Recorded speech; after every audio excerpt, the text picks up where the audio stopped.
Bye, fam.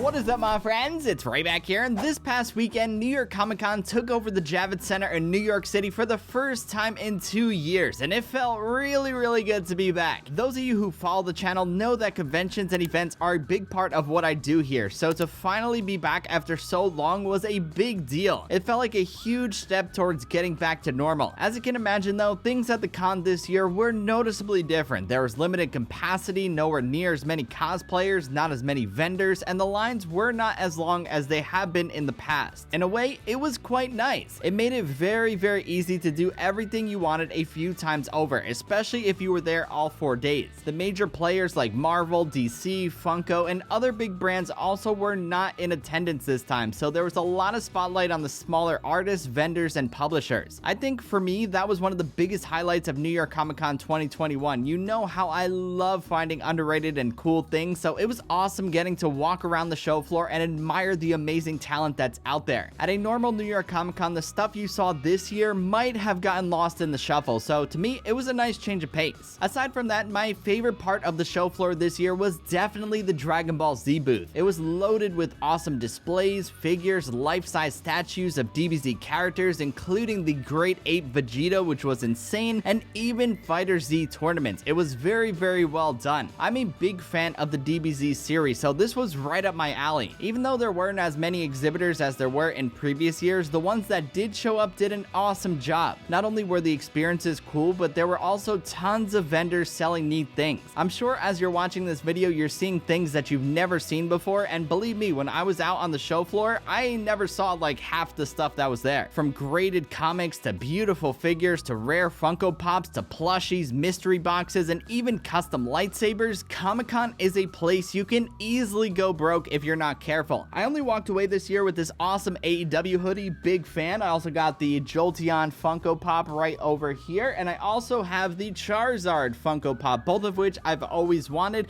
and I do plan to use these guys as props in my videos, so you're probably going to be seeing a lot of them. That's my little Comic-Con haul. While you're walking around the show floor admiring the vendors, exhibitors, and all of that, you're going to be seeing plenty of cosplayers. If you've ever been to a Comic-Con before, you know that there are plenty. It's what makes the show so special. Even though there weren't as many as there were in previous years, there were still a good amount this time. Lots of Spider-Man, lots of Wanda, lots of Cruella, and many superheroes this time around. The ones that stood out to me though, I thought were very clever. Take a look at this Carnage here as an example. Like, the attention to detail in this costume is just unreal, especially with the smoke and all of that. It's incredible. Another good one, I believe it's the Blue Snowman from Wonder Woman. Correct me if I'm wrong, but that was super cool too. Then there were the Among Us blow-ups. I didn't know that those were a thing, but those were a funny surprise to see. Then there was also Mega Man, Hell Rider, the Laser Robot Guy, the Shy Guy Squad, Freaky Fred, Pikachu. My goodness, all the ones that I saw were very impressive and really well done. Out of all the ones I saw though, it had to have been that Freaky Fred from Courage the Cowardly Dog that was my favorite. I loved that show when I was a kid and thought this was hilarious, especially with the hair clipper in the bag. It was funny, it was creepy, and just kind of naughty. Courage!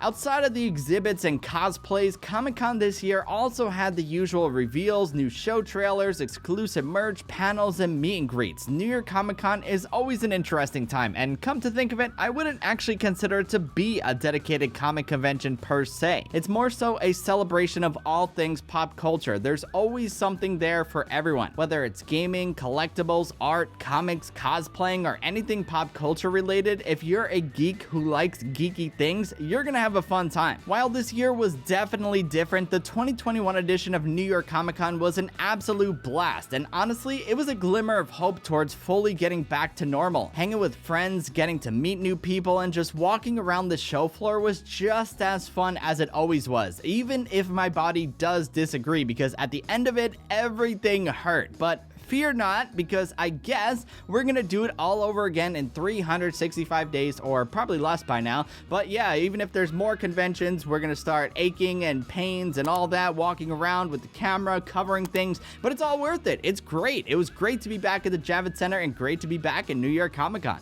Anywho, that's about it for this video, guys. I hope you enjoyed it and found it helpful. If you did and you liked what you saw, be sure to give it a thumbs up and hit that subscribe button because it always helps out the channel. Also, don't forget to follow at Raymond Strazdas on Twitter and Instagram for much more. Until the next one, I'll catch you guys later. Peace!